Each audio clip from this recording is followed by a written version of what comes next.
Professeur Laurent Puig, responsable de l'unité d'oncogénétique clinique de l'hôpital européen Georges Pompidou. L'oncogénétique est une spécialité relativement récente qui cherche à identifier parmi les patients ou les patientes atteints d'un cancer ceux qui le sont dans le cadre d'une prédisposition familiale à ces tumeurs.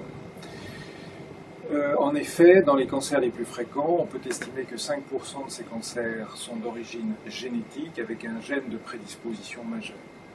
Ces familles sont reconnues au travers d'une consultation d'oncogénétique basée sur l'existence d'agrégations familiales de cancer anormalement élevées.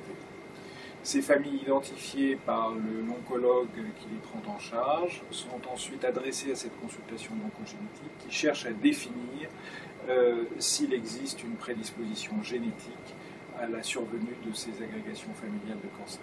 Dans le cadre des cancers gynécologiques, on estime que 5% des cancers du sein et de l'ovaire surviennent dans le cadre de cette prédisposition.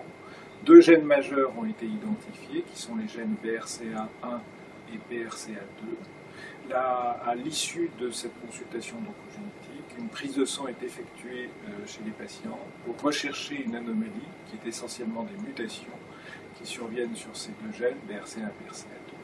L'identification de mutations sur ces deux gènes change en fait l'attitude au niveau de la prise en charge de la patiente pour son cancer du sein ou son cancer de l'ovaire, avec une surveillance toute particulière et des gestes éventuels de chirurgie prophylactique. Et ce diagnostic de génétique de prédisposition a aussi une influence sur le reste de la famille, puisque l'on va rechercher la présence de cette mutation chez d'autres membres de la famille. Et les porteurs de cette mutation au sein de la famille sont devenus des sujets à risque pour lesquels les mesures de prévention peuvent être appliquées, en particulier par des examens de dépistage plus fréquents et plus nombreux que ceux qu'on propose actuellement dans le cadre du dépistage systématique, par exemple du cancer du sein en population générale.